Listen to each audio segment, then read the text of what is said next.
Okay, I've cleaned up a little bit. Got my chamomile tea. And hopefully a night of blissful sleep and without shitting myself. That was the strangest, most bizarre thing. I can't talk because I'm still frozen.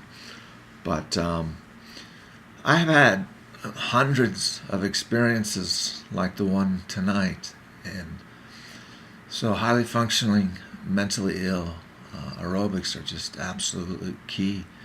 And I think if they can at all be possible done outdoors, it's just a natural dopamine and endorphins that come and produce a better night's sleep, and then combine that with diet.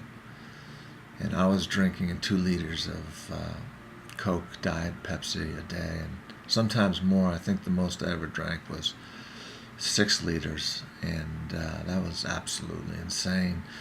So now I'm just going to use basic different types of tea to flush out my system from the medication, and protein, and may go on not a fast, but a vegetable diet that is blended, and you drink it fresh out of the blender.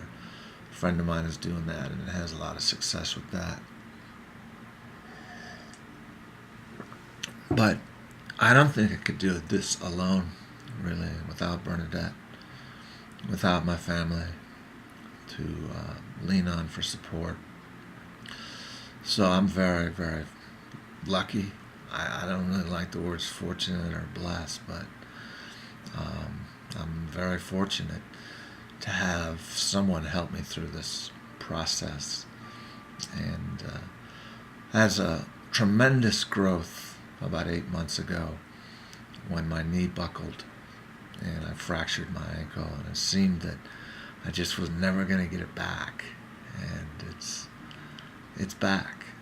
It's back. Just the feeling of hope and of future, and honing my different skills that I have to market, and continuing to make videos and using kind of storytelling narratives as a tool. But Trent, Bill Weston, Matty, we all did all kinds of workouts. I remember one time Matt had an old silver Volkswagen Rabbit, and on top of that Rabbit was a huge metal canoe, aluminum canoe.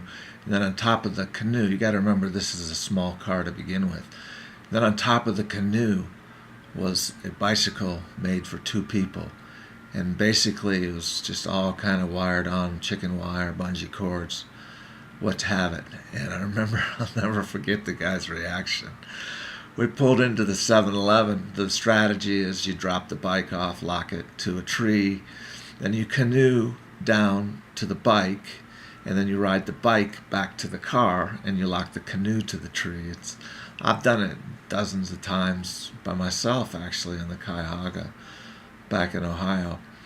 And the guy, this guy was just so wide-eyed. It was so precariously placed on top of this little rabbit that actually Grandma Annie gave to Robbie, and then Robbie was through with it and he gave it to Matt, and Matt had that book, Keep Your Rabbit Alive, and basically kept that thing going for as much miles as he did.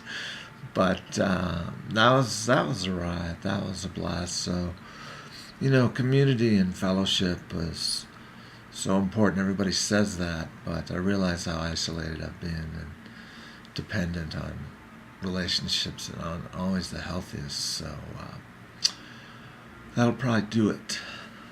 Bye.